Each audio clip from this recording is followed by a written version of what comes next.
अच्छा जी, last class में हमने टॉपिक एंड किया था ऑर्गेनिक। उसमें चैप्टर हो गया हमारा इंडस्ट्रीज़ भी कंप्लीट हो गया। वो डिस्कस कर लिया था आपसे क्या करना है। और इसके अलावा मैंने आपको बायोकेमिस्ट्री यानी मैक्रोमॉलिक्यूल्स भी करवा दिया था। अच्छा, आज हम टॉपिक है 11 S and P block.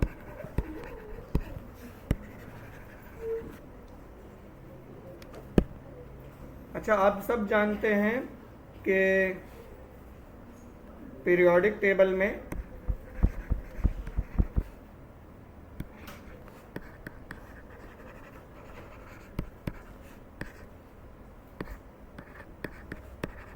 Modern periodic table के एलिमेंट्स की बात कर रहा हूँ मैं।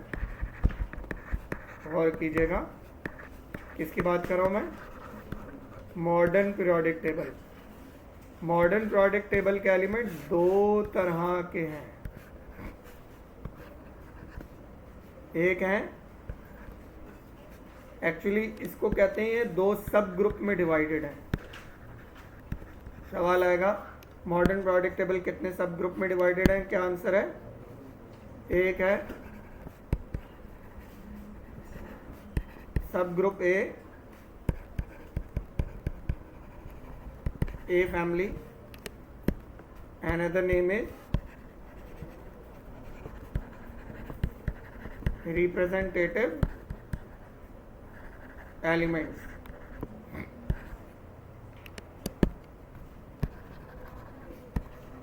Subgroup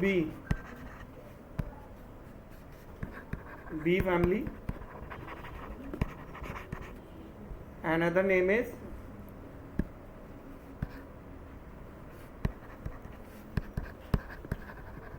transition elements. सब ग्रुप ए फर्दर क्लासिफाइड है दो ब्लॉक्स में, एस ब्लॉक, पी ब्लॉक। सब ग्रुप बी डिवाइडेड है फर्दर दो ब्लॉक्स में, डी ब्लॉक और एफ ब्लॉक। एस ब्लॉक में दो ग्रुप्स हैं, ग्रुप 1A और ग्रुप 2A। पी ब्लॉक में 6 ग्रुप हैं, ग्रुप 3A से लेकर 8A तक। डी ब्लॉक में 8 ग्रुप्स हैं, ग्रुप 3B से शुरू होता है 8B तक जाता है, आखिर में 1B और 2B हैं। सही है? अच्छा, एफ ब्लॉक ग्रुप 3B का ही हिस्सा है। एफ ब्लॉक कौन से ग्रुप का हिस्सा है? 3B का। ये मैं अभी बताऊंगा भी आपको। फिर इसमें डी ब्लॉक का एक नाम है, एफ ब्लॉक का भी एक नाम है। डी ब्लॉक को बोलते हैं outer transition element. F block को बोलते हैं इनर ट्रांजिशन एलिमेंट्स। अब इसमें बहुत सारे पॉइंट्स हैं याद करने वाले। आपको बहुत सारी चीज़ें इसमें से याद भी होंगी, कुछ ऐसी होंगी जो नहीं याद होंगी, तो आप जिस तरह चाहें लिख लें। इसको एज इट इज़ लिखना चाहें तो लिख सकते हैं, बट ये डिटेल्स हैं। अच्छा, इसमें भी मज़ीद एस ब्लॉक को भी नाम दे सकते हैं, बट एस ब्लॉक का एक कॉमन नेम नहीं है। एस ब्लॉक में दो तरह के एलिमेंट है, alkali and alkaline earth metals.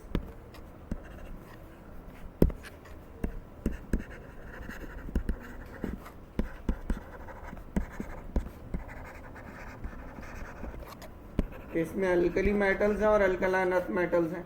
अच्छा, पी ब्लॉक के लिए अगर एक जनरल नेम होगा तो एक जनरल नेम पी ब्लॉक के एलिमेंट का रखा गया था, टिपिकल एलिमेंट्स।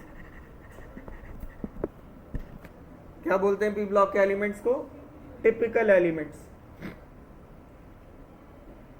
ये जितनी भी ग्रीन मार्कर से, ग्रीन पेन से मैंने बताए हैं, ये नाम तो कम से कम याद होने चाहिए आपको।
रिमूव कर दो इसको।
बेटा रिमूव कर दूं? कौन कौन नोट कर रहा आप में सभी? चले वेट कर रहा हूँ मैं।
रिमूव कर दूं अब?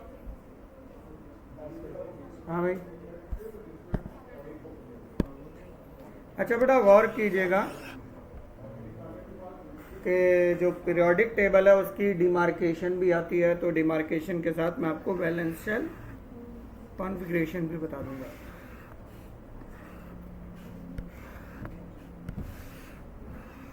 ये पीरियोडिक टेबल की डिमार्केशन है, इसको हम कहते हैं ब्लॉक डायग्राम। एक होती है लॉन्ग फॉर्म भी बताऊंगा, पहले आप ये ब्लॉक डायग्राम देखें। अच्छा, as per block diagram left most side of periodic table is कौन सा block? Right most side of periodic table is bottom of periodic table is and between S and P block is. हो सकता है diagram ही बनी है, diagram वाले सवाल भी आते हैं, उसमें आपसे पूछ लेंगे कि कहाँ कौन सा ब्लॉक है। फिर आपसे पूछ सकते हैं, किसी को भी क्वेश्चन मार्क कर दिया कि बताओ इसकी वैलेंशियल कॉन्फ़िगरेशन, जैसे एस ब्लॉक की NS 1 से लेकर 2 तक। अब S के 2 इलेक्ट्रॉन फिल हो चुके हैं, यहाँ S में 1 या 2 थे, अब S के 2 इलेक्ट्रॉन सब में क्या हो चुके हैं? फिल हो चुके हैं। इनर शेल के D ऑर्बिटल के 1 से लेकर 10 इलेक्ट्रॉन, सेम शेल के P ऑर्बिटल के 1 से लेकर 6 इलेक्ट्रॉन। क्योंकि ये यहाँ से निकाला हुआ है, यहाँ 2 एलिमेंट थे, लेंथनम और एक्टिनम। लेंथनम के बाद से लेंथेनाइड सीरीज, एक्टिनम के बाद से एक्टिनाइड सीरीज। तो इनर शेल के D ऑर्बिटल में 1 इलेक्ट्रॉन होगा, क्योंकि ग्रुप 3b, 2 + 1 कितना होता है? 3, तो 3b। उससे भी इनर शेल के F में 1 से लेकर 14 इलेक्ट्रॉन, यानी ये 14 एलिमेंट्स होते हैं यहाँ पर। 14 एलिमेंट लेंथेनाइड सीरीज में, 14 एलिमेंट्स एक्टिनाइड सीरीज में। टोटल F ब्लॉक में कितने एलिमेंट्स हैं? 28 एलिमेंट्स हैं। अच्छा, इससे नीचे रेडियोएक्टिव एलिमेंट्स हैं, वो डिस्कवर्ड नहीं है।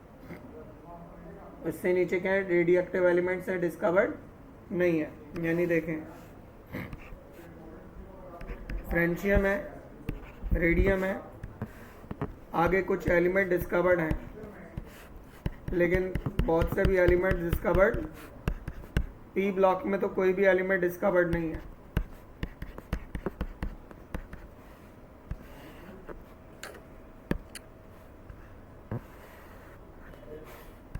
सही है? तो लास्ट रो क्या है? बिल्कुल एम्प्टी है पी ब्लॉक में, वजह क्योंकि अभी एलिमेंट डिस्कवर्ड।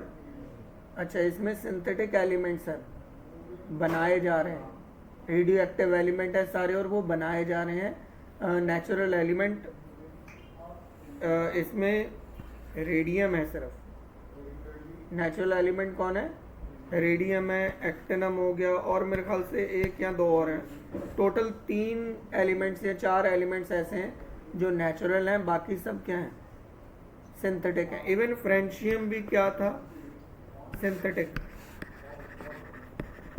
फ्रेंशियम के बारे में आज तक दुनिया इतना ज़्यादा नहीं जानती है, वजह क्योंकि इसको बनाया गया था प्रॉपर्टी स्टडी करने के लिए, तो थोड़ा सा बनाया था, वो ख़त्म हो गया। उसके बाद कुछ इतना इसके बारे में इंफॉर्मेशन नहीं है। एक MCQ आता है कि why there is not much information about francium, because it was, answer क्या है?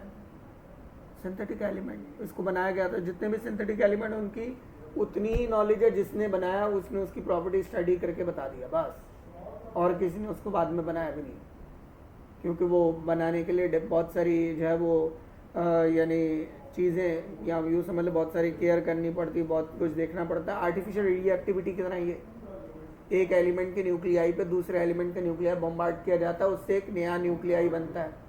मैं इसकी एक एग्जांपल दे देता हूँ, जो कि जेम्स चैडविक का आपने पढ़ा भी था।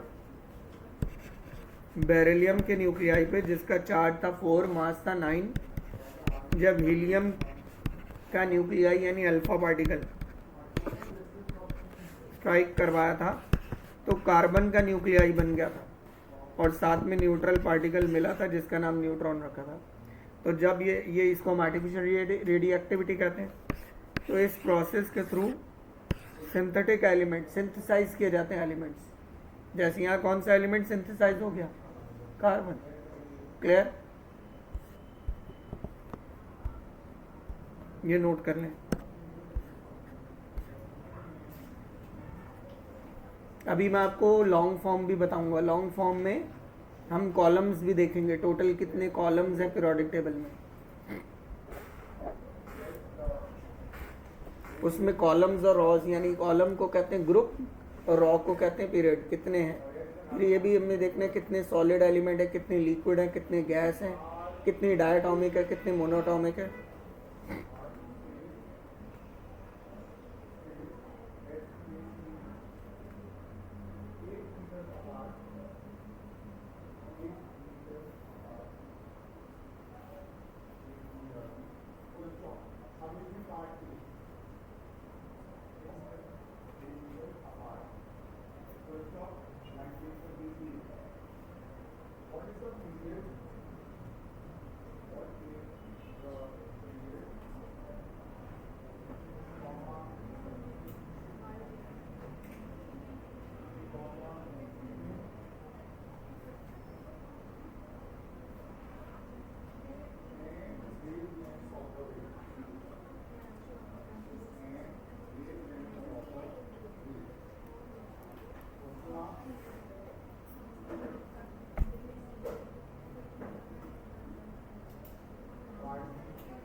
रिमूव कर दूं इसको।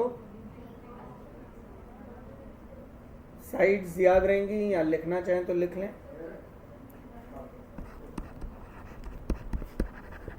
Left most side,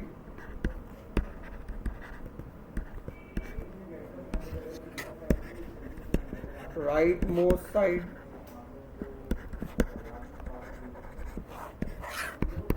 middle and bottom.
अगर आप में से अभी भी कोई कॉपी कर रहे हैं, हैंड रेज कर लें।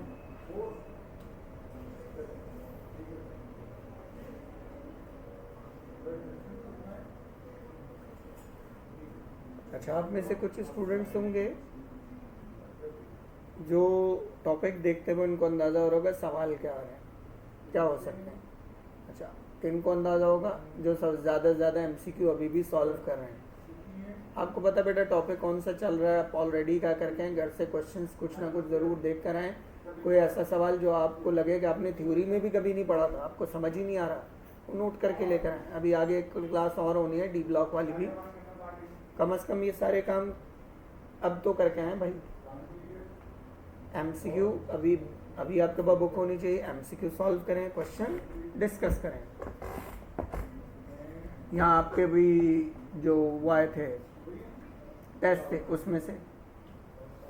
उसमें कोई ऐसा सवाल हो जो आपको लगता हो कि डिस्कस करना है, ये रिमूव कर दूं अब।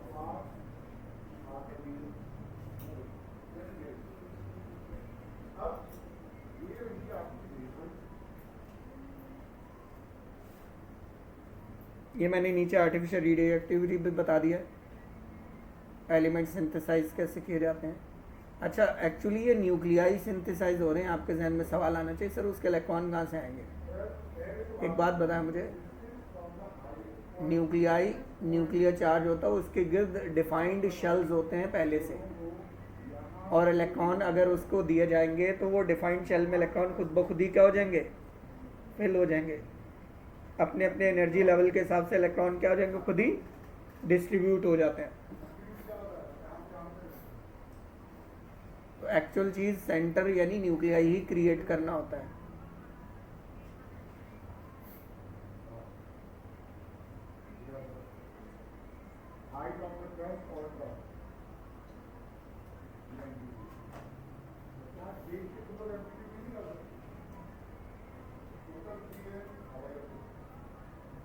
अभी भी अगर कोई कॉपी करे तो हैंड रेज कर लें।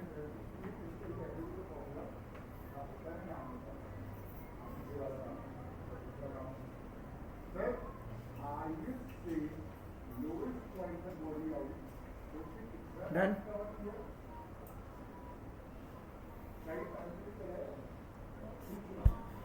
अच्छा बेटा इसकी पिक्चर लेना ना, क्योंकि लिखने लग गए तो बहुत टाइम लगेगा, क्योंकि इसमें हम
ग्रुप 1A, ग्रुप 2A, ये है 3B।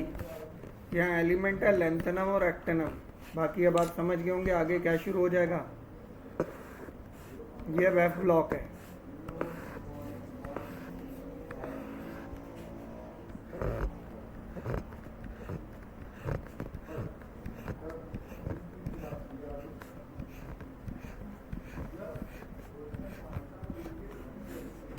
इनको करीब करीब मैं इसलिए बना रहा हूँ क्योंकि एलिमेंट तो हमें शो नहीं करने, बस आपको पता होना चाहिए रॉ कितनी, ये कितने कॉलम है। ये इनको एज ए कॉलम नहीं काउंट करते क्योंकि ये सब ग्रुप 3B का हिस्सा है, बट ये 14 होंगे।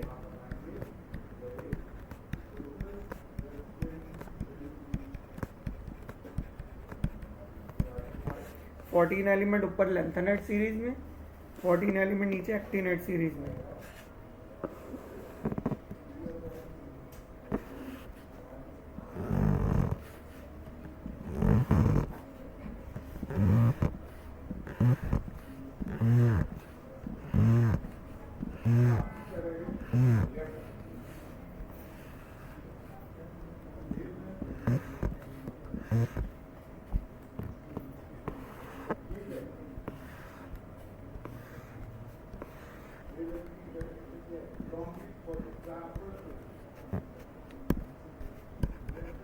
Four B, 5B, 6B, 7B, 3 column होते हैं 8B। ये तीनों कहलाते हैं, आपने पढ़ा होगा, एक होते हैं पैरामैग्नेटिक, एक होता है डायमैग्नेटिक, एक होते हैं फेरोमैग्नेटिक। ये 8B वाले सारे फेरोमैग्नेटिक हैं। इनको मैग्नेट से रगड़ने पर ये मैग्नेट बन जाते हैं, आयरन इन्हीं में ही है। मैग्नेट से रगड़ेंगे या इलेक्ट्रिकली मैग्नेटाइज भी कर सकते हैं, which can be magnetise are known as ferromagnetic. 3B से लेकर 7B तक सारे पैरामैग्नेटिक है। 1B और 2B डायमैग्नेटिक में आते हैं।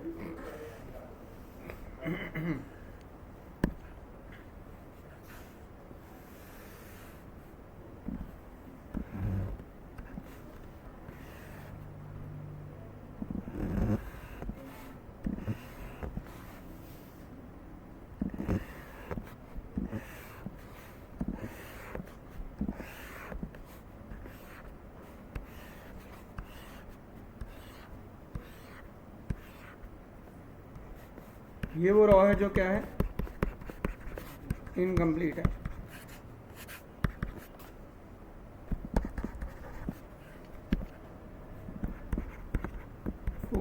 थ्री ए,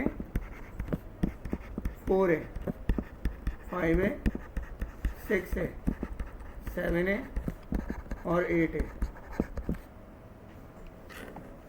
अच्छा, अब आपने गौर करना है, जो मैं ग्रीन एलिमेंट बता रहा हूँ वो मेटालॉइड है।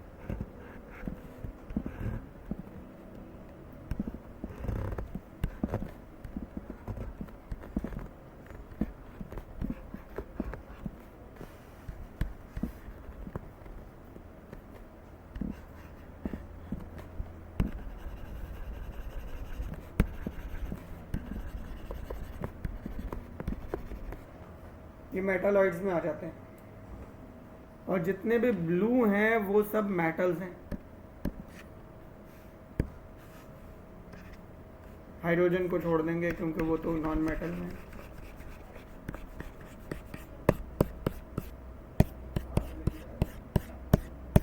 डी ब्लॉक पूरा,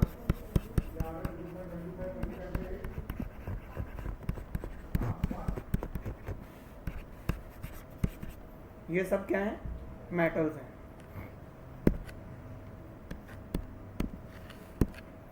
और ये जो रेड है ये क्या है,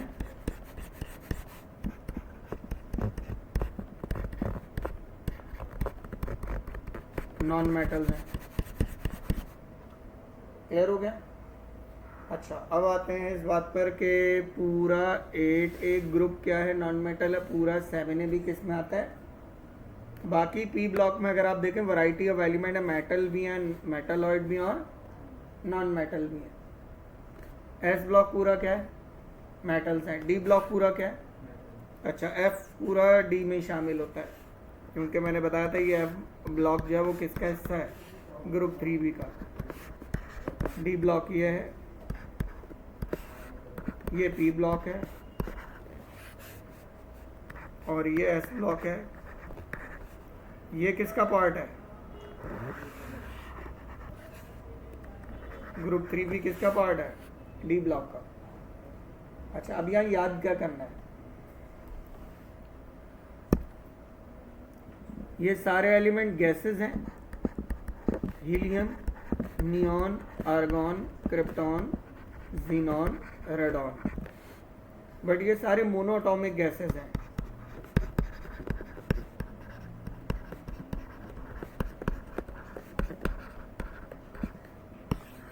इनमें ये रेडियो एक्टिव है, ये गैस क्या है, रेडियो एक्टिव है। इसकी हाफ लाइफ है 1.83 डेज।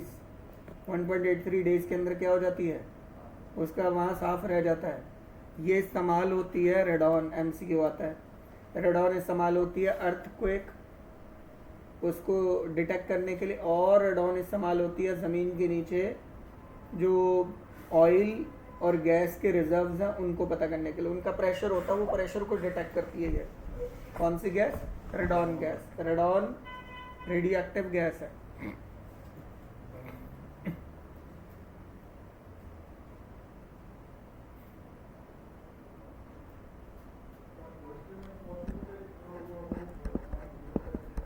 फिर अब ये डायटोमिक गैसेस है, देखें, फ्लोरीन, ऑक्सीजन, नाइट्रोजन और हाइड्रोजन।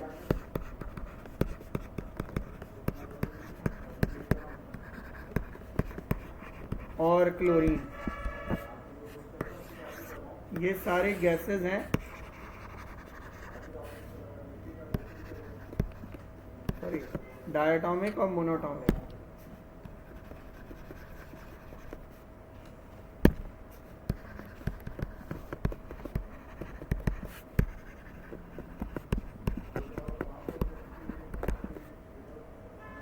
टोटल 11 गैसेस हैं।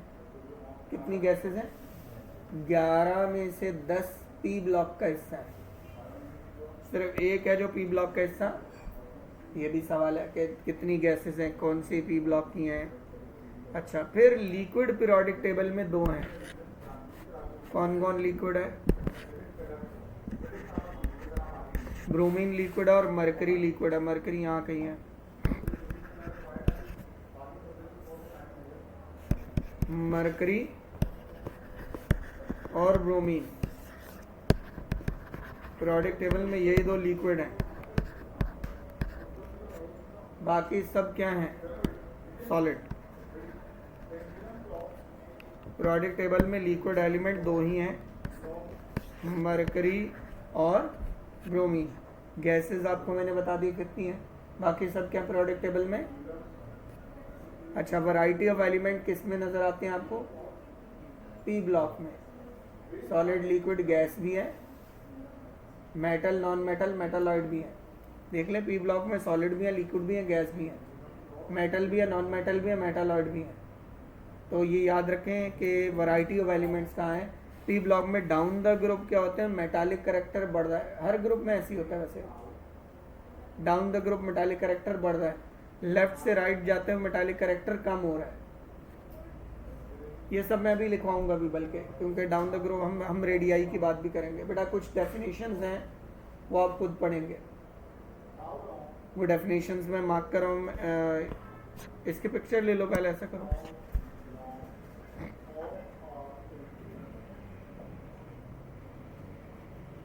आपके बुक में भी बना हुआ है, आपके बुक में, लेकिन एस एंड पी ब्लॉक बना हुआ है, डी ब्लॉक अलग बना हुआ है। मैंने एक साथ बता दिया सब।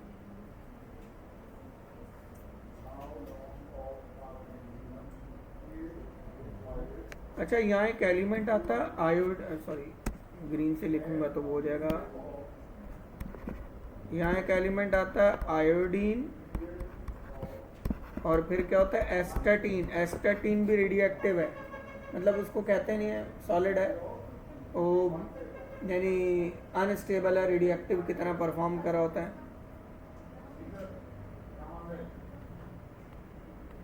इससे पीछे होता है polonium.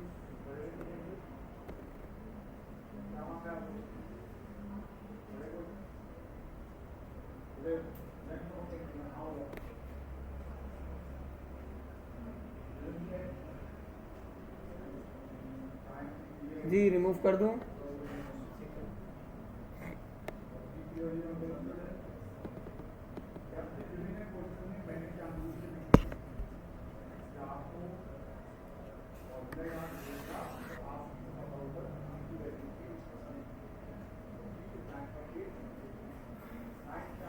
All done. Atomic radii आप सबने पढ़ा हुआ है, अगर आप कहेंगे तो मैं ड्रॉ भी कर देता हूं। Down the group,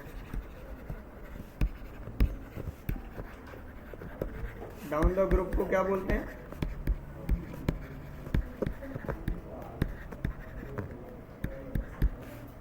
top to bottom.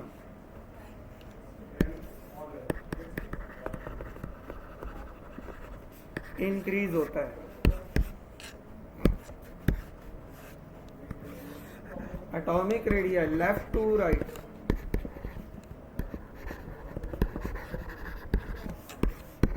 यानी अलोंग द पीरियड।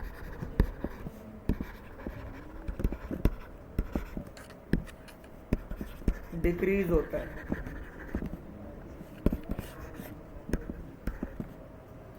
सही है। अब बहुत सारी प्रॉपर्टीज हैं जो एटॉमिक रेडियाई के डायरेक्टली प्रोपोर्शनल होती हैं या इनवर्सली प्रोपोर्शनल होती हैं। आपने कुछ डेफिनेशन है जो याद करनी है इलेक्ट्रोनेगेटिविटी की, एटॉमिक रेडियाई की भी, एटॉमिक रेडियाई किसी भी एटम उसके सेंटर से वैलेंस शेल के इलेक्ट्रॉन यानी वैलेंस शेल तक का डिस्टेंस। आयनिक रेडियाई ये न्यूट्रल एटम की नहीं होगी, किसकी होगी फिर? आयन। कोवेलेंट रेडियाई क्या होता है? दो एटम्स आपस में बॉन्ड बनाए हुए, बॉन्डेड एटम्स है, उनके दरम्यान के डिस्टेंस को निकाल के, इसमें बॉन्डिंग होनी चाहिए पहले। Electron affinity, tendency to gain electron कहते हैं। Ionisation energy, energy required to remove valence electron, हम वैसे पढ़ भी चुके हैं आयनाइजेशन वाली, और फर्स्ट ईयर के टॉपिक्स में भी इनमें से कुछ डेफिनेशन थी, जैसे electron affinity, ionisation, electronegativity, metallic character,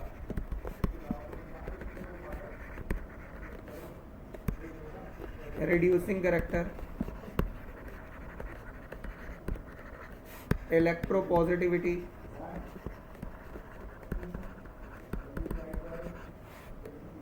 और मेटालिक, हाँ, बेसिक करैक्टर। इन चारों का एक ही मतलब है, इन चारों का मतलब होता है tendency to lose electron. Electron lose करने की सलाहियत से मेटालिक करैक्टर बढ़ता है। इलेक्ट्रॉन लूज करेगा तो किसी और को गेन कर पाएगा, मतलब किसी और को रिड्यूस करेगा।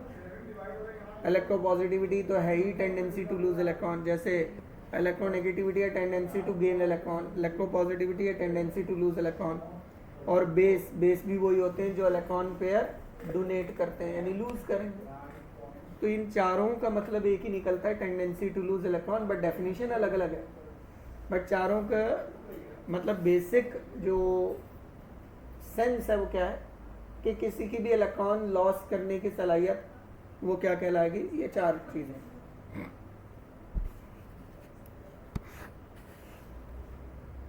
ऑक्सीडाइजिंग करैक्टर,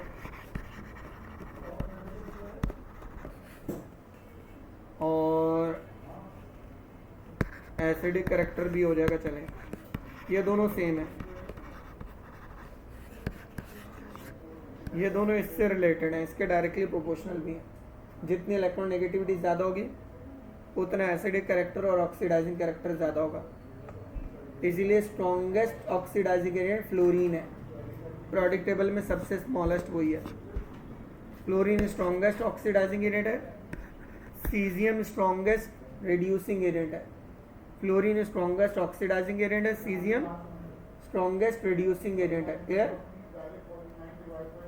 ये लिखना चाहें तो लिख लें प्रोडक्ट टेबल में। प्रोडक्ट टेबल में अगर पूछा जाए कौन सा ग्रुप ऑक्सीडाइजिंग कैरेक्टर शो करता है तो ग्रुप 7 है, और ग्रुप 1 रिड्यूसिंग कैरेक्टर शो करता है। अगर ग्रुप की बात होगी तो ग्रुप 1 वाले सबसे स्ट्रॉन्ग रिड्यूसिंग कैरेक्टर शो करते हैं, ग्रुप 7 वाले स्ट्रॉन्ग ऑक्सीडाइजिंग कैरेक्टर शो करते हैं। सबसे स्ट्रॉन्गेस्ट ऑक्सीडाइजिंग कौन शो करता है? फ्लोरीन। स्ट्रॉन्गेस्ट रिड्यूसिंग कौन शो करता है? सीजियम।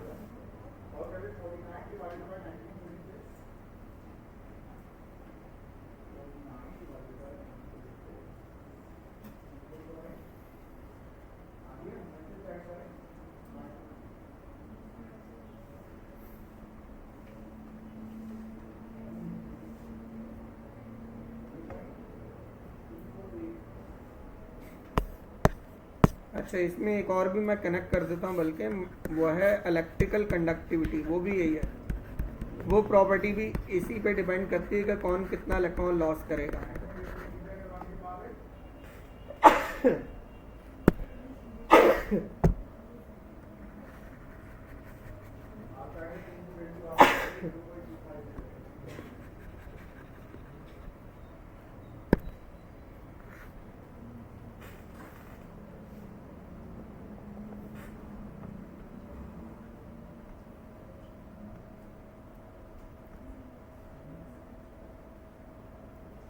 अच्छा, इनको ना मैं शॉर्ट नेम बता रहा हूँ, EN, AR, OC, AC, EC, BC, electropositivity EP, RC, MC, IE और EA कोई भी किसी से मैच नहीं कर रहा है। ये सब याद करने आपने, क्योंकि ये रेडियाई तो हमें एक ही देखना होता है।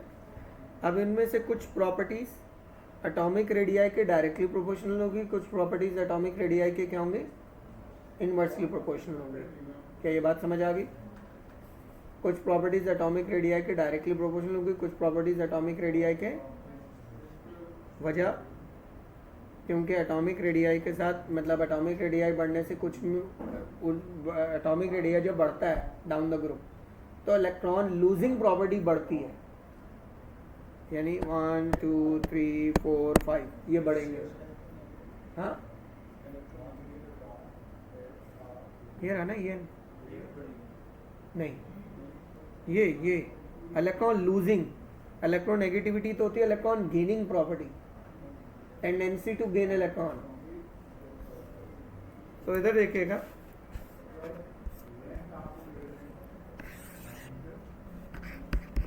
Electronegativity, acidic character, oxidising character, ionisation energy, electron affinity, these are inversely proportional to atomic radii। Clear हो गया?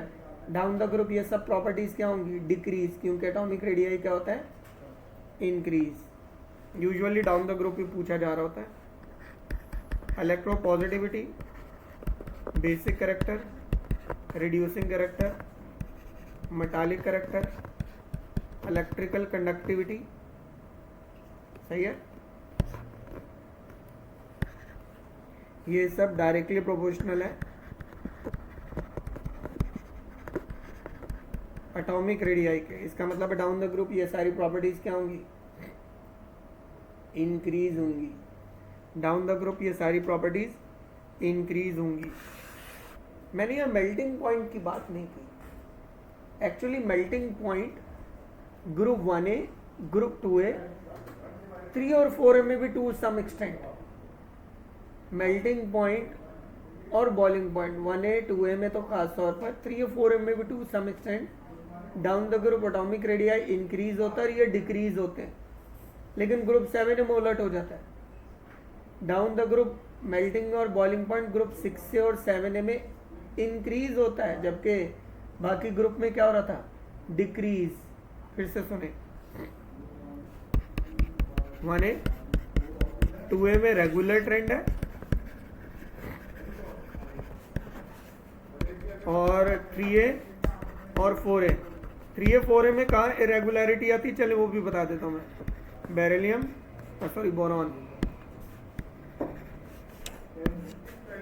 Boron, aluminium, gallium, indium, thallium,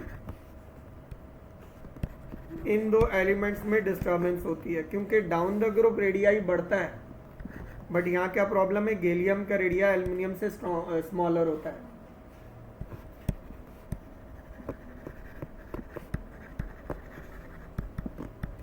यह आपने थ्योरी में भी पढ़ा हुआ है। गैलियम का एल्युमिनियम से स्मॉलर रेडियाई क्यों होता है, क्योंकि गैलियम का इनर शेल का जो डी ऑर्बिटल है वो एम्प्टी होता है। बोरॉन में 2 शेल्स होते हैं, एल्युमिनियम में 3 शेल्स होते हैं, गैलियम में 1 2 3 और 4। अब इसमें 3D बिल्कुल एम्प्टी होता है। अब इनर शेल अगर खाली होगा तो वैलेंस शेल के इलेक्ट्रॉन के आखिरी शेल न्यूक्लियस की वैलेंस शेल के इलेक्ट्रॉन पर पकड़ मजबूत हो जाएगी। और जब इनर शेल खाली होगा या इनर शेल में ऑर्बिटल को खाली होगा तो यहाँ एक वो क्रिएट हुई होती है, उसको हम कहते हैं शील्डिंग इफेक्ट। इनर शेल अगर कंप्लीटली फिल्ड होता तो शील्डिंग इफेक्ट स्ट्रांग होता है, वो न्यूक्लियस को वैलेंस शेल के इलेक्ट्रॉन तक पहुंचने नहीं देता, शील्ड क्रिएट हो जाती है।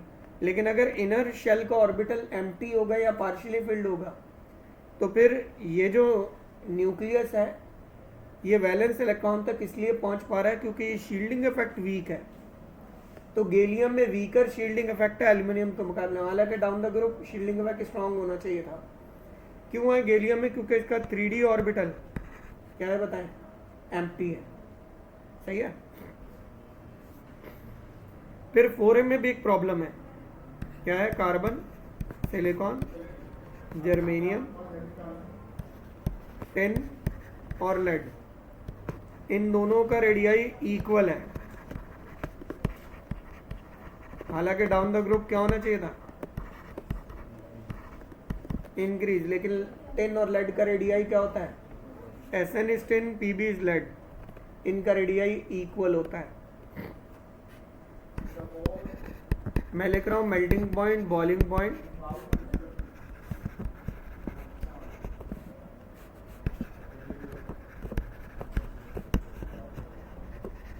डाउन द ग्रुप इंक्रीज होते हैं रेगुलर रेडियाई के बढ़ने से। अच्छा, इनमें सिर्फ यहां डिस्टर्बेंस होगी, वैसे यहां भी क्या होता है डाउन द ग्रुप?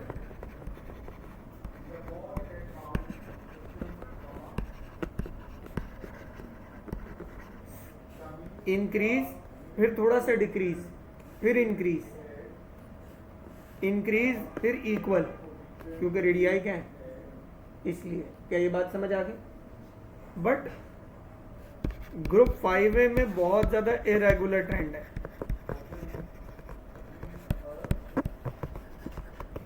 वजह? क्योंकि उसका पहला एलिमेंट गैस है, फिर सॉलिड है, फिर उसके बाद नीचे रेडिएक्टिव एलिमेंट आ जाते हैं। ग्रुप 6A और 7A में क्या होता है? डाउन द ग्रुप रेगुलर है। क्या रेगुलर है? मेल्टिंग और बॉइलिंग पॉइंट। अब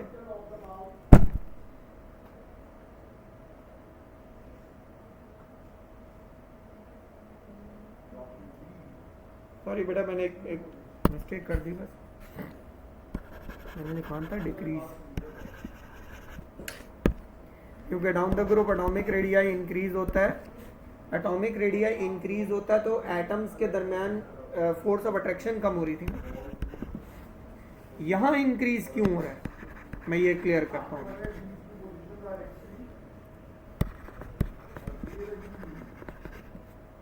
सेवन की एग्जांपल देता हूं मैं पहले। फ्लोरीन क्या है बताएं? फिर क्लोरीन क्या है? फिर ब्रोमीन क्या है? फिर आयोडीन, और फिर एस्टेटीन।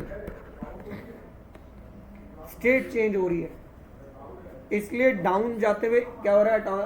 एटॉमिक रेडिया हालांकि बढ़ रहा है, लेकिन स्टेट ही चेंज होगी ना।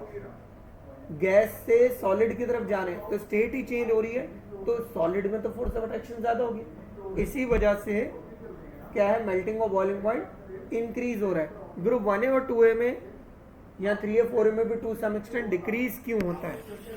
वजह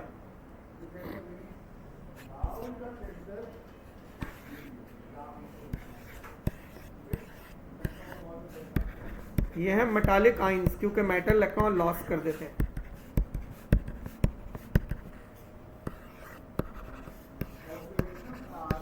अब आपके सामने मैंने दो तरह के मेटालिक आयंस बनाए। एक कैसे आयंस है? स्मॉलर आयंस, और एक कैसे हैं बताइए? स्मॉलर आयंस में ज्यादा आपस में, ये उसके इलेक्ट्रॉन को, ये इसके इलेक्ट्रॉन को, ये इसके इलेक्ट्रॉन, क्योंकि आयंस है ना।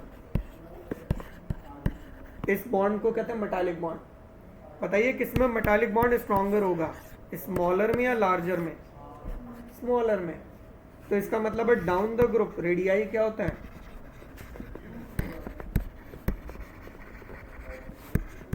एटॉमिक रेडियाई या आयनिक रेडियाई क्या होता है? इंक्रीज। तो वीकर मेटालिक बॉन्ड हो जाता है। अब मेटालिक बॉन्ड वीक होने का मतलब है क्या होगा? Melting point, boiling point decrease होंगे। क्या ये बात समझ आ गई? सही है। तो 1A 2A में क्या हो रहा है? 3A 4A में भी है, लेकिन कहाँ आकर डिस्टर्बेंस क्रिएट होती है? एल्युमिनियम, गैलियम और SN इज टिन, टिन और लेड,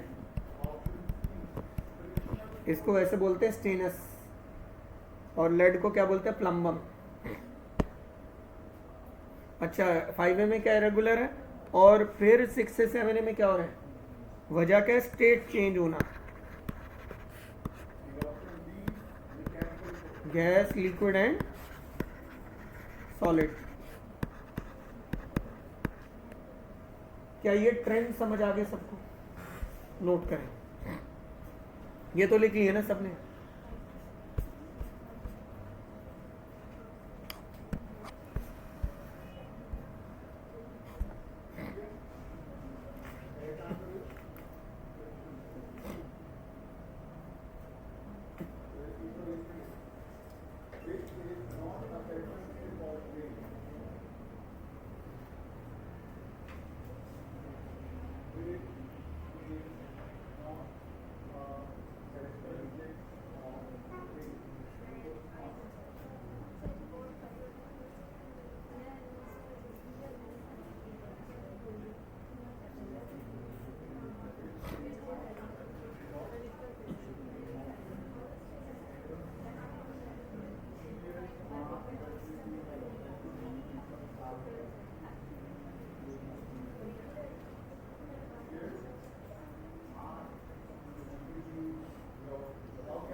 ऊपर वाले रिमूव कर दूं?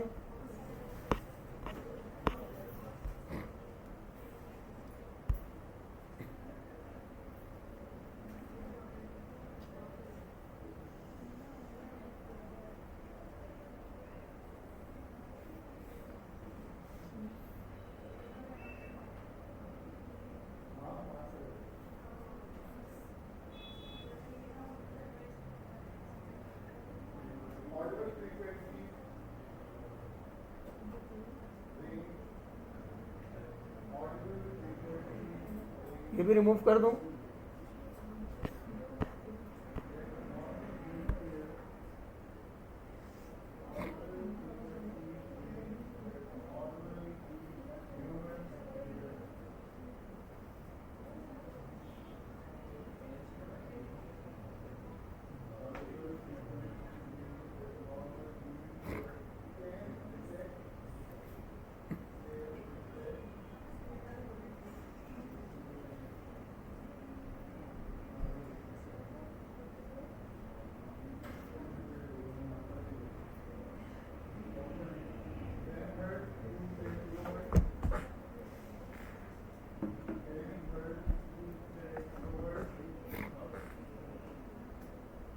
जी रिमूव कर दूं क्लास?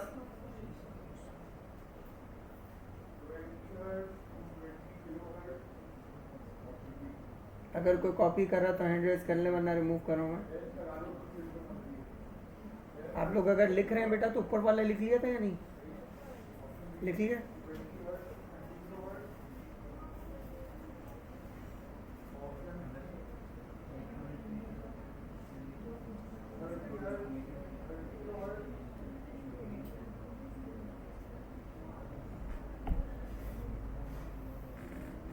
अच्छा जी, पीरियोडिक टेबल में मोस्ट इलेक्ट्रोनेगेटिव एलिमेंट कौन है?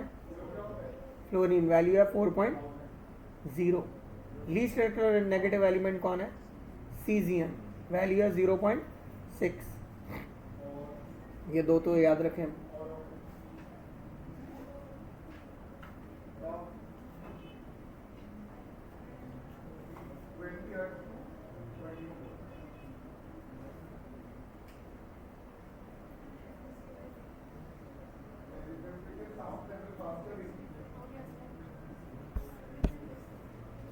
अच्छा, एक इंटरेस्टिंग चीज़ बताता हूँ मैं आपको, और ये सवाल ज़रा ज़्यादातर उन जगहों पर आता है जहाँ बहुत मुश्किल सवाल दे देते हैं। गौर करना बेटा सबने, ये जो बातें कर रहे हैं भाई ध्यान इधर प्लीज़।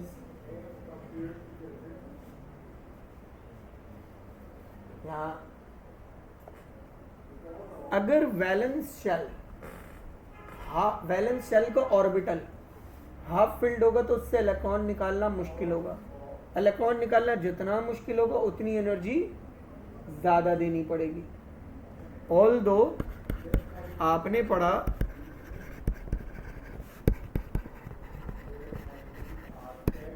IE एटॉमिक रेडियाई के, देखें क्या है, इनवर्सली प्रोपोर्शनल है।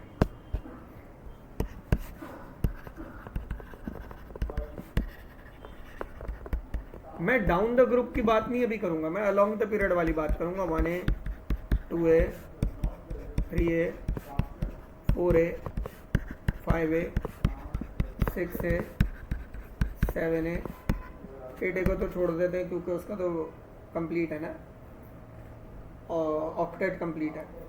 और अगर 8A को रख भी रहे तो सबसे ज़्यादा ही नहीं की होगी।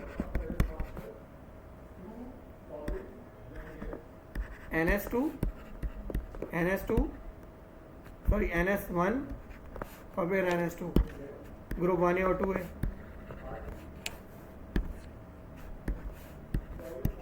फिर NS2 NP1 NS2 NP2 NS2 NP3 NS2 NP4 NS2 NP5 NS2 और सेम शेल के NP में कितने 6 इलेक्ट्रॉन। अगर मैं एलिमेंट भी चले लिख दूं, पहली रो के एलिमेंट ले लें, अगर हम lithium beryllium boron carbon nitrogen nitrogen के बाद ऑक्सीजन फ्लोरीन और या इनके सामने नियॉन आएगा। अब आपने गौर करना जो मैं बता रहा हूं, आगे जाते हुए एटॉमिक रेडियाई क्या होता है,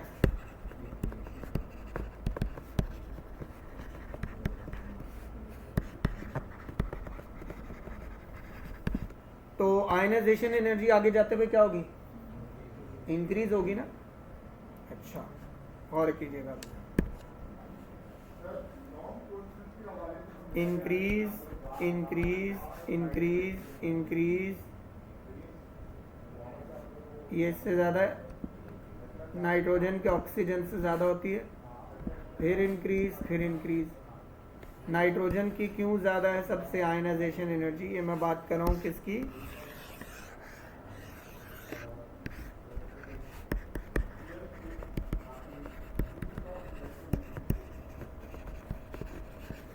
नाइट्रोजन की आयनाइजेशन एनर्जी ऑक्सीजन से ज़्यादा क्यों है, जबकि क्या होनी चाहिए थी, कम होनी चाहिए थी। गौर करें क्या है, समझ आया कुछ, क्योंकि उसका पी ऑर्बिटल क्या है, हाफ फिल्ड है। Nitrogen show greater ionisation energy than oxygen due to, और ये कौन सी ionisation energy, first ionisation. Second ionisation होगी अगला इलेक्ट्रॉन, सेकेंड आयनाइजेशन इसकी ज़्यादा होगी। बताओ क्यों, क्योंकि जब एक इलेक्ट्रॉन निकल जाएगा तो पी में कितने हो जाएंगे, तो ग्रुप 6A वालों की सेकेंड आयनाइजेशन एनर्जी ज़्यादा होती है, ग्रुप 5A वालों की फर्स्ट आयनाइजेशन एनर्जी ज़्यादा होती है अगले ग्रुप से।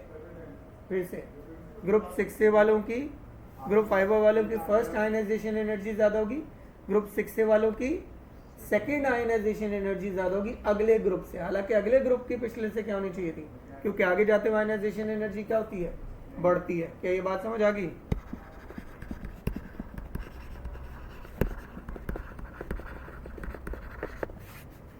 अब मैं आपको जनरल पॉइंट बता रहा हूं।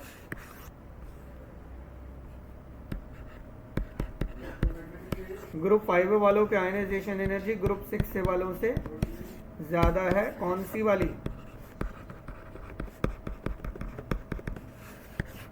लेकिन ग्रुप 6A वालों की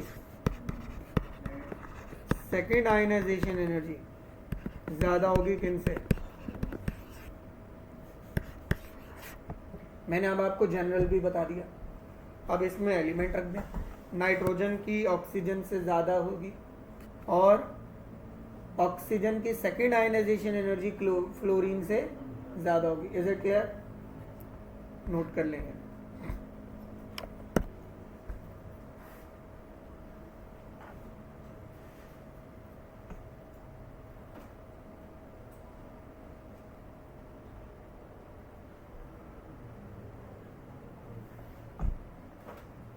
वजह क्या है?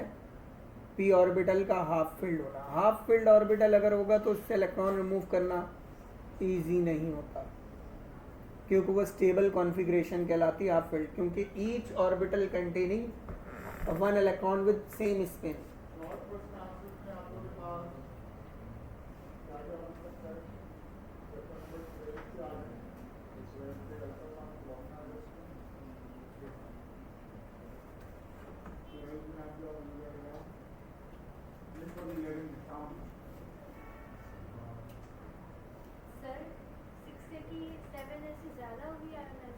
हाँ, जबकि अभी 6A की आयनाइजेशन 7 से क्या है? कम है, क्योंकि आगे जाते हुए आयनाइजेशन एनर्जी बढ़ रही होती थी, क्योंकि रेडियाई स्मॉल होता जाता है और आयनाइजेशन एनर्जी बढ़ती जाती है। बट 6A वालों की सेकंड क्यों? पहला इलेक्ट्रॉन निकालोगे तो पी और हाफ फील्ड होगा ना। पी में भी कितने हैं? पी में कितने हैं? 4 हैं। जब पहली आयनाइजेशन एनर्जी हो जाएगी तो पी में कितने हो जाएंगे? 3। तो सेकेंड आयनाइजेशन के बाद पी क्या होगा? हाफ फील्ड होगा। क्लियर होगी बात? पी ऑर्बिटल हाफ फील्ड, जब भी पी ऑर्बिटल हाफ फील्ड होगा ना, तो वो जो आयनाइजेशन एनर्जी होगी वो क्या होगी? अगले वाले ग्रुप से ज़्यादा होगी।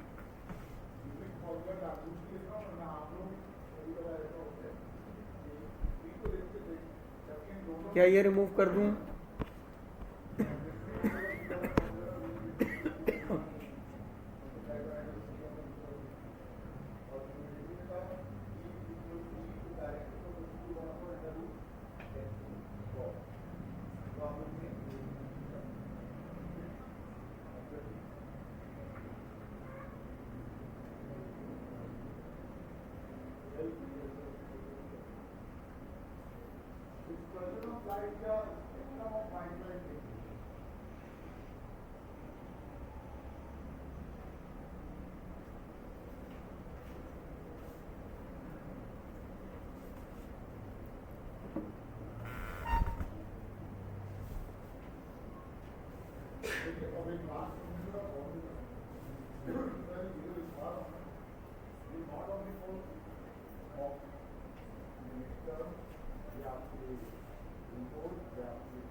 जी रिमूव कर दूं। Oxides of S block elements,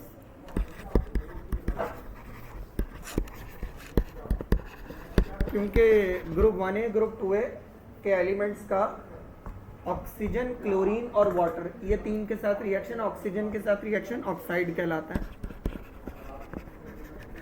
और ऑक्साइड तीन तरह के होते हैं।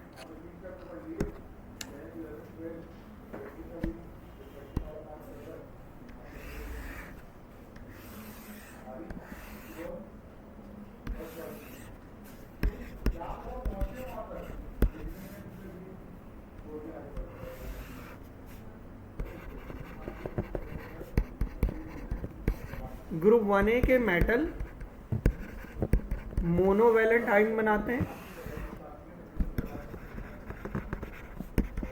ग्रुप 2A के मेटल डाइवैलेंट आयन बनाते हैं ना।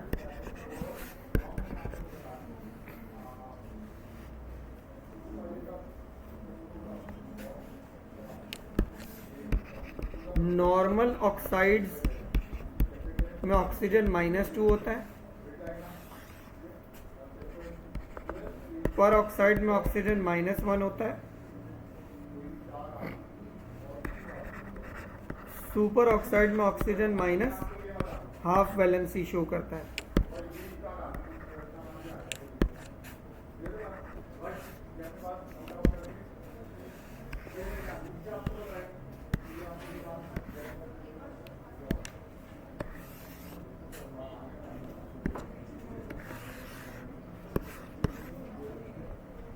अच्छा, एक चीज तो आपको समझ आ गई, कौन है जो सुपर ऑक्साइड नहीं बनाते? ग्रुप 2A वाले सुपर ऑक्साइड। अच्छा, ग्रुप 1A में कौन है जो नॉर्मल ऑक्साइड बनाता है? ग्रुप 2A में कौन है? ग्रुप 1A में कौन है जो पर ऑक्साइड बनाता है?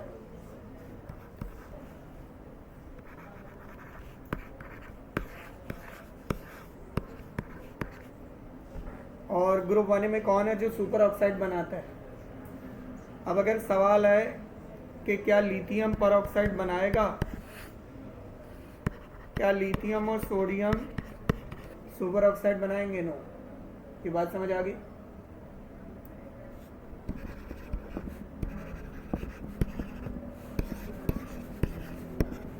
ग्रुप 2 में कौन है जो नॉर्मल ऑक्साइड बनाते हैं?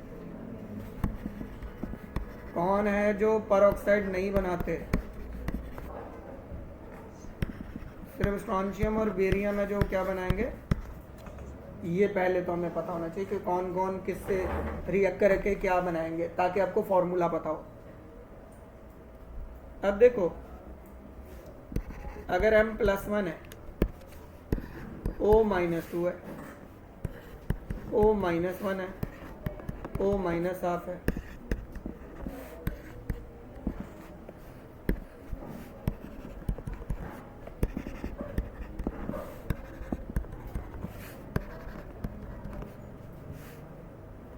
ये दोनों क्या हो रहे हैं?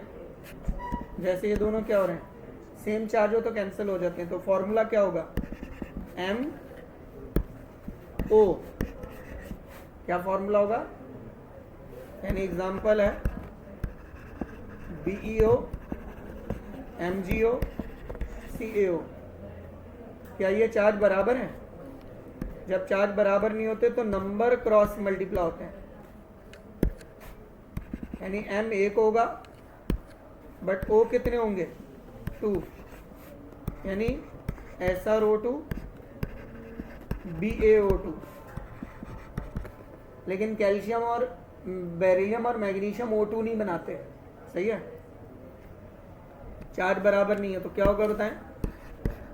Number cross multiply. तो मुझे बताएं M को कितना मिलेगा? 2। O 1 होगा। तो एग्जाम्पल कौन है? Li2O। अच्छा, ये इंटरेस्टिंग है, इन दोनों को ना 2 से मल्टीप्लाई भी कराना होता है, हालांकि ज़रूरत नहीं है, लेकिन यहाँ क्या होता है, स्टेबिलिटी का प्रॉब्लम होता है। क्यों करवाना पड़ता है? क्योंकि स्टेबिलिटी। तो फिर फॉर्मूला क्या बनता है? M2O2। तो एग्जाम्पल क्या है? Na2O2। क्लियर? क्या ये चार्ज बराबर है? अब यहाँ होता क्या है कि यहाँ इसको 2 से मल्टीप्लाई कराया जाएगा ताकि ये -12 1 हो जाए, हाफ और हाफ मिलकर 1 हो जाएगा। तो फिर फॉर्मूला क्या बनेगा? M O कितने? 2। तो एग्जाम्पल है KO2। क्या एग्जाम्पल है? के। अच्छा, जो पोटेशियम सुपर ऑक्साइड है, ये क्या है? पोटेशियम, इसका बहुत ज्यादा इस्तेमाल है। कहाँ इस्तेमाल होता है? मैं आपको पहले बता चुका हूं वैसे।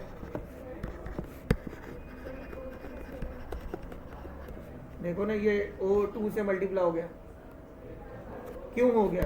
क्योंकि मेटल +1 है, O -½ और -½ कितना बनेगा? -1। तो +1 और -1, तो इसको -1 करने के लिए कितने हाफ किए? 2 हाफ मिलाओ तो एक 1 बनता है ना, तो इसलिए 2O। एक M के साथ कितने हो? इसलिए MO2 होता है।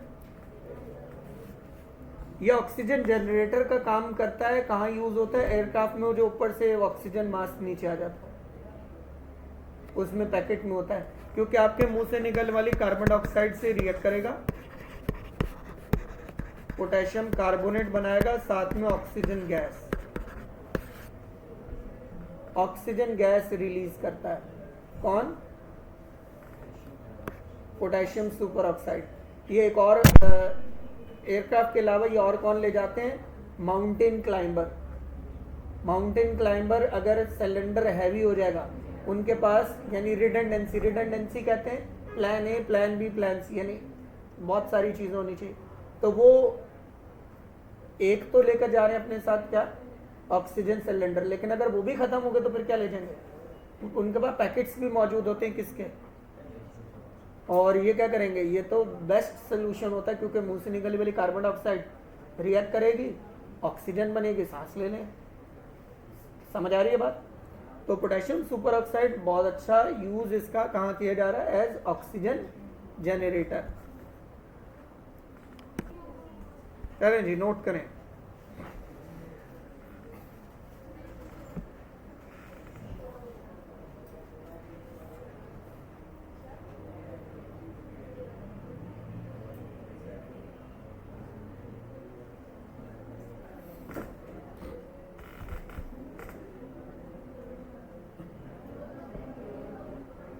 अच्छा, ये सेम एग्जैक्ट टॉपिक आपने थ्योरी में भी पढ़ा था।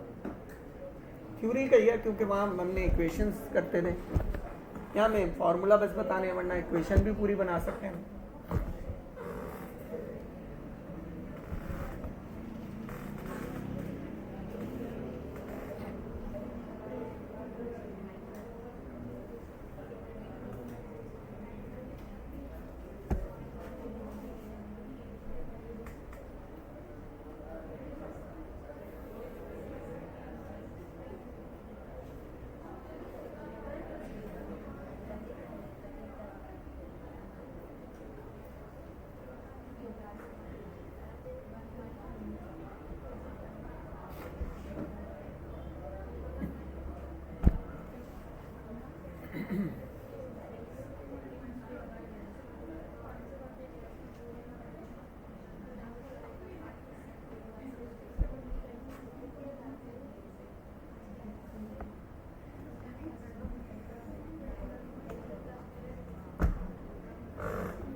क्या ये रिमूव कर दूं? कौन कौन लिख रहा है बेटा अभी?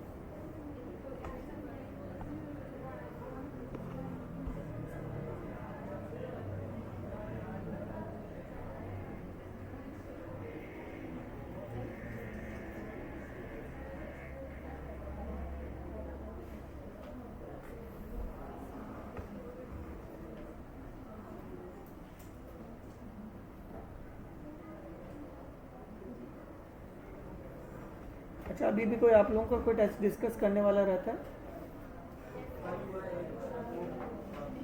क्या हुआ?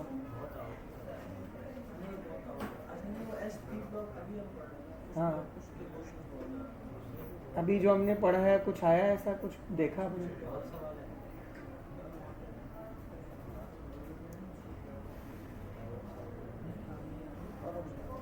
अगर हमारी, मेरे ख्याल से वेडनेसडे क्लास नहीं थी, वेडनेसडे नहीं हुई थी ना हमारी क्लास।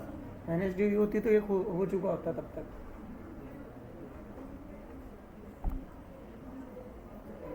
क्योंकि मैंने अपने कैलकुलेशन में संडे आखिरी क्लास रखी थी। बस जान छोड़ दो मेरी भी भाई।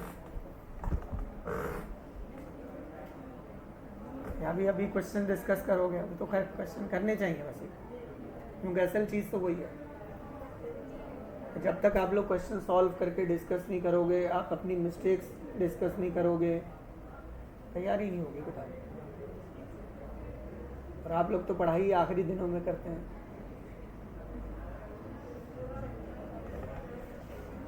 ये आगे बेटा यूनिवर्सिटी में भूल जाओगे सब कुछ, शुरू में करना होता है सब कुछ। नोट्स भी खुद बनाने पड़ेंगे आगे, बस आने वाला है, थोड़ा सा टाइम रह गया।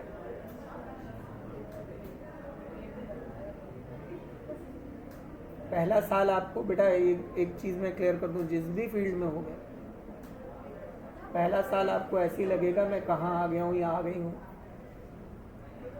दूसरे साल में थोड़ा सा आदत हो जाएगी पहले तो मुश्किलात की।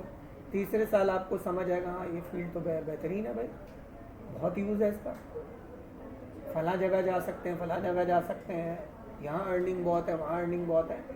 बेटा बिलीफ सिस्टम स्ट्रांग रखना है।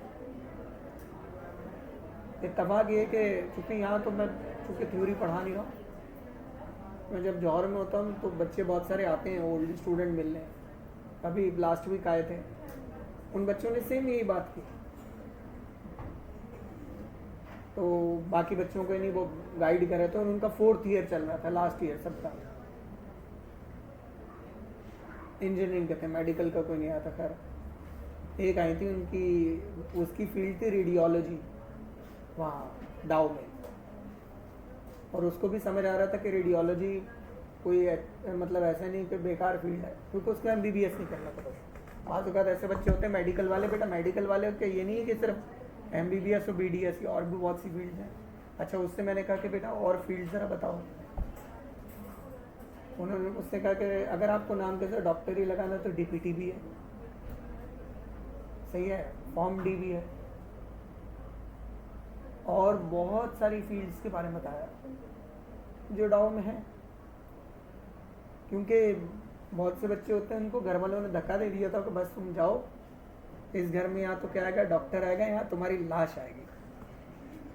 तो बेटा इतने प्रेशर्स ना रखें अपने ऊपर, जस्ट क्या करें, बेस्ट परफॉर्म करके दें, सही है। MCQ अभी जो टाइम है हमारा MCQ सॉल्व करने का, मैक्सिमम MCQ सॉल्व। अभी आपका दिमाग सिर्फ किस तरफ चलना चाहिए। मैं बिल्कुल लेक्चर जब शुरू किया था मैंने बोला था कि बेटा कुछ बच्चे आप में होंगे वो ये लेक्चर देख रहे होंगे और सोच रहे होंगे कैसे कैसे MCQ आएंगे। तैयारी उन्हीं की हो रही है सही, जो अभी भी लेक्चर को देख रहे हैं, नोट कर रहे हैं, लेक्चर ही देख रहे हैं, नोट कर रहे हैं, लेक्चर ही देख रहे हैं। नहीं, नोट करें सही है, लेकिन साथ में क्या सोचें, MCQ क्या हो सकता है। अब जैसे यहाँ मैंने बहुत सारी चीज़ें बताई, अब MCQ क्या हो सकता है कि इनमें से कौन है जो सुपर ऑक्साइड बनाएगा, इनमें से कौन है जो पर ऑक्साइड बनाएगा, इनमें से कौन है जो सुपर ऑक्साइड नहीं बनाएगा, उसका फॉर्मूला क्या होगा। फॉर्मूला इसलिए मैंने सारे फॉर्मूला लिख दिए।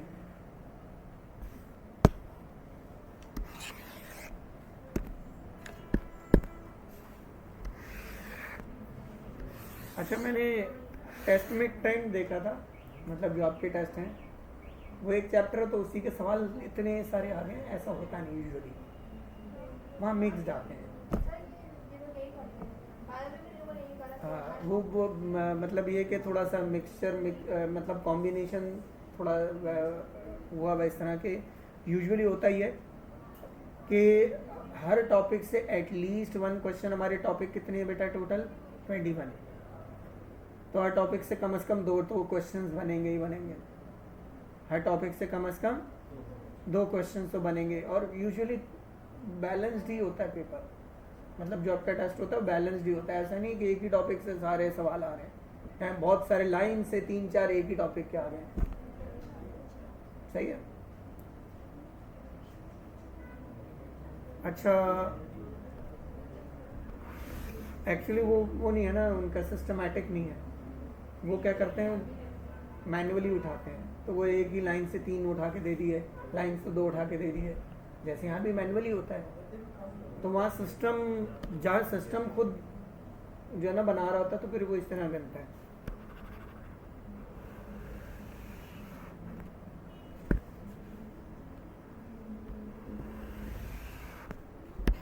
ग्रुप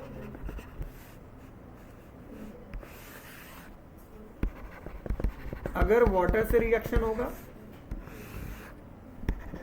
अगर क्लोरीन से रिएक्शन होगा, भाई अगर वाटर से रिएक्शन होगा तो वाटर देता है OH माइनस आयन और साथ में बाय प्रोडक्ट मिलता है हाइड्रोजन गैस। क्लोरीन से रिएक्शन होगा तो क्लोरीन देता है क्लोराइड आयन 1A जिसके मेटल होते हैं +1, 2A जिसके मेटल होते हैं +2।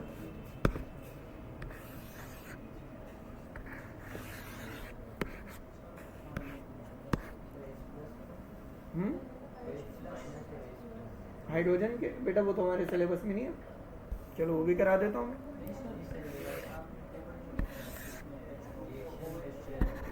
अच्छा चलो मैं एक्स्ट्रा वैसे बता रहा हूँ, नाइट्रोजन के साथ भी करा देता हूँ रिएक्शन और विद हाइड्रोजन के साथ भी। नाइट्रोजन N-3 देता, हाइड्रोजन H-1 देता, बाय प्रोडक्ट कोई नहीं होता इनमें। अच्छा एक्चुअली वाटर में तो H और OH होता है, लेकिन H और H मिलकर बन क्या जाते हैं, तो मैं बाय प्रोडक्ट बता रहा हूँ। यानी ग्रुप 1A का मेटल अगर वाटर से रिएक्ट करेगा तो हाइड्रोक्साइड आयन देगा मेटल का और साथ में क्या देगा। अच्छा ग्रुप 2A वाला मेटल जब वाटर से रिएक्ट करेगा तो हाइड्रोक्साइड देगा, लेकिन हाइड्रोक्साइड कितने होंगे, 2। क्यों होंगे 2? अब बेटा मैं फॉर्मूला बनाकर नहीं बता रहा हूँ, पीछे मैंने सिखा दिया। क्योंकि M क्या है 2 है और ये कितना है OH -1 है ना, तो इसका 2 किसको मिल जाएगा, OH को मिल जाएगा। OH का 1 किसको मिल जाएगा, M को। तो M OH2 और साथ में। अच्छा इक्वेशन बैलेंस अगर करनी है तो वो भी सिखा देता हूँ मैं।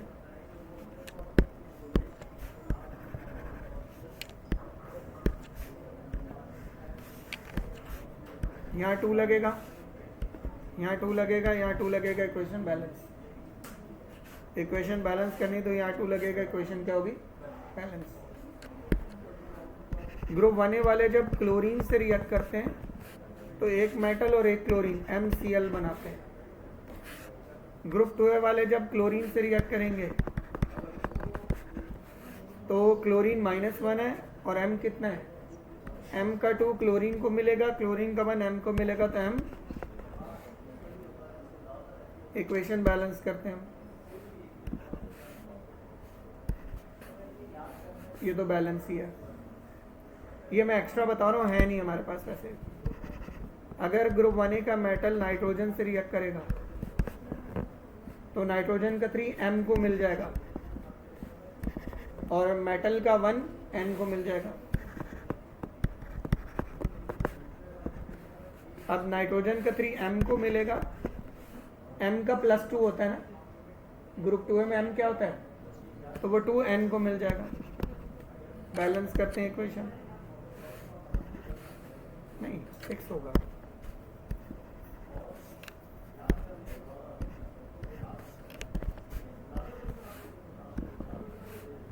बैलेंस है, ये भी बैलेंस हो गई। अगर ग्रुप 1A वाला मेटल हाइड्रोजन से रिएक्ट करेगा तो क्या बनाएगा, एक M और एक H, क्योंकि H पे -1 M पे +1 होता है। लेकिन अगर ग्रुप 1A वाला मेटल 2A वाला मेटल हाइड्रोजन से रिएक्ट करेगा तो एक M के साथ कितने H होंगे, 2। वजह m पे +2 होता तो उसका 2 h को मिलेगा, h का 1 m को मिल जाएगा। इक्वेशन बैलेंस कर लेते हैं और ये वाली बैलेंस है। मैं अब आपको एग्जांपल दे रहा हूँ।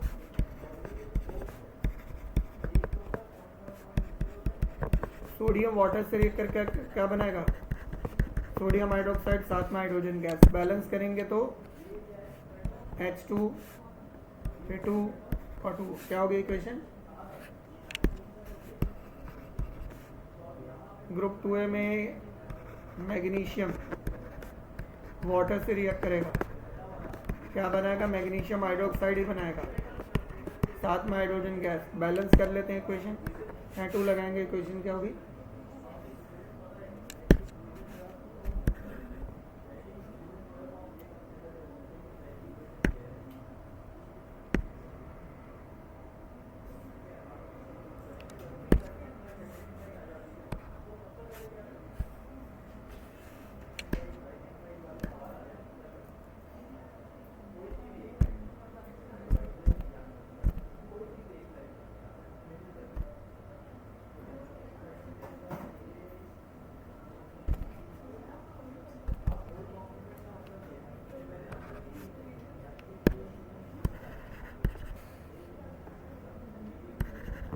अब ये वाले रिएक्शन आप कंप्लीट कीजिएगा, कर लेंगे कंप्लीट प्रैक्टिस के लिए जस्ट।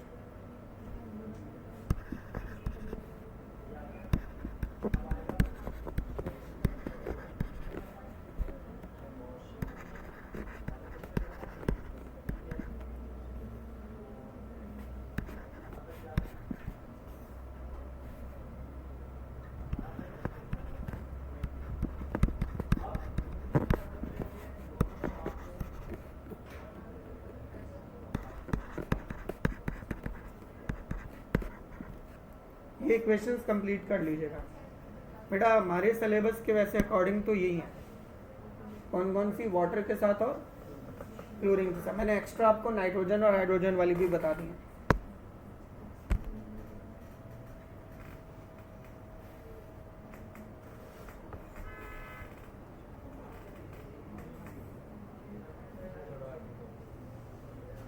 आगे कर दो।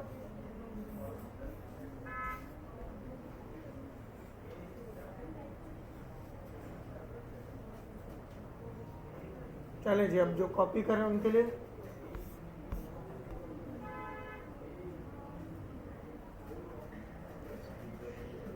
और यहाँ आपका टॉपिक 11 क्या हो चुका है, कंप्लीट। दैट्स ऑल स्टूडेंट्स, आज की क्लास खत्म होगी।